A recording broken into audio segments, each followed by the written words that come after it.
superiority, which is a disease also. Because they have been spoiled by a fatted calf also. And we know this now because since 9/11, we have seen some people that are so infallible until even though the country is being taken right out from under them by the power elite, they still don't believe it can happen to them. Because they have been, things have worked in their favor so long psychologically. And the reason why I know, I was listening to Bill Maher on HBO. He was sitting around with a general, a retired general, and two other people, a woman and these columnists. And their whole outlook on life is that America will never fall and that everybody around the world loves us. And we're doing great, and although we got these bumps is based on our people's opinion about us, it's a few little bumps. That's the president or whatever, but America will never fall. They project themselves as being in power for the next 1,000 years. You see what I'm saying? And part of that is a psychological conditioning, just as we project ourselves as being lazy and shiftless, and you see what I'm saying, and different things that go on in these stereotypes. In their mind, they believe their rule is forever, even though things are falling apart every day. But it's in the psyche, so they have been conditioned to the point where as they're suffering, you understand what I'm saying, from white superiority. And that's what they say. They said even in the Star Wars, which is coming from mythology, they say your confidence will be your undoing. It's already starting to happen. It's already starting to happen and stuff. With immigration and different things that's going on, they're leaving the black people alone. Their whole concept now is the Mexicans. They think they already done for. But you know, but it's funny though with the Mexicans, and this is off to the side a little bit. But then I'm asking you a question. This be hypothetical here. Now, if you had to go move some daggone furniture in your house, and you get you 2 Negroes for 100, and you get you 4 Mexicans for 100, which one would you do? I do the 4 Mexicans. That's right. I know for a fact my brother had to move some stuff from his office. He had to move some furniture. And he went out on Buford Highway, that's in Atlanta, that's where they all live. And he said, I need somebody to move. And he was expecting to get 2 movers. And the man gave him 4. He said, I ain't got but $100. The guy said, no. He said, I ain't got but $100. He said, look, that gets you 4 Mexicans. You see what I'm saying? Right. 25, 25, 25. All day. All day. You see what I'm saying? So the point, so my point is, I understand that concept. Right. You understand what I'm saying? But what is it though? Niggas come to cut my yard, I got to give them some soda. Gotta give them some water. Nigga want a sandwich? A sandwich? Yeah. I swear to God. Brother named Eugene, I'm gonna give him a sandwich. And offer the niggas a beer. And then want some cash. Then want the cash. And then want you to give him a ride. I'm telling you, man, you think we making jokes, this shit is real. He want to ride. You see what I'm saying? And then go knock on your door a couple of days later and it ain't got nothing to do with cutting no grass. He want to borrow something else. You see what I'm saying? I had to get that nigga some. I said, well, why you mad at y'all want a cold one? You want a brew? They was like, hell yeah. And then what you turn them into a girl. But look, man, but on the serious side though, man, you know, what is it about these so-called black leaders who supposed to represent so-called melanated people?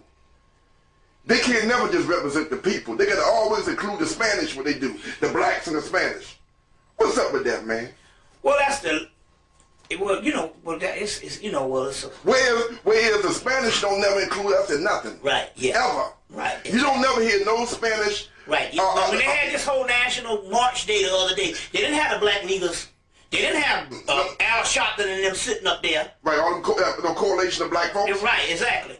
Only they'll include the black leaders when the police start killing them. But they did have one Negro somewhere that was up there up on the stage, almost like a cheerleader for the Spanish folks. Yeah. I forgot who the brother was. Yeah. Well, see, my point here is this. See, I'm really kind of easy on the thing because you got the based on history. Right. Hell, all that west shit was Mexico. Right. If you go up and down from the tip of California to the end, or to the northern part of California, all the names is Mexican names. That used to be is Spanish names. No. Yeah. No. Your point is well taken, but what I'm saying. Yeah, but yeah. But what I'm saying, in this day and time, we are the ones that's being attacked. We are the ones that Yes. that we have been targeted. And I mean, in so many words, they're saying, look, we got us some new niggas. right, we got some new Negroes. And this whole thing, they've been talking about this for years, that the black man was going to be obsolete. Even your boy wrote a book, Single, Dangerous, and Obsolete. Right. What's the guy, I can't think of the guy, black author's name. Wrote the book in the 1990s, and literally, this is showing that we are obsolete. Now you think about it. Now, let's take New York City. Now it's been reported that it's almost up to 70% of unemployment of black men in New York. Yeah.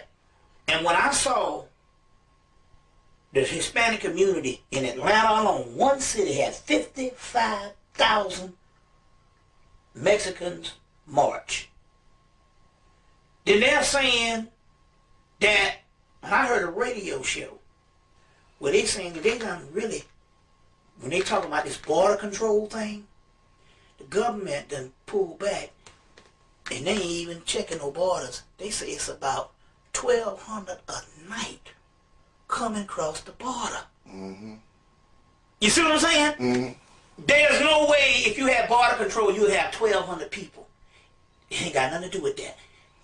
The real thing is the Illuminati said, look, they're abandoning ship, the global elite. Mm-hmm.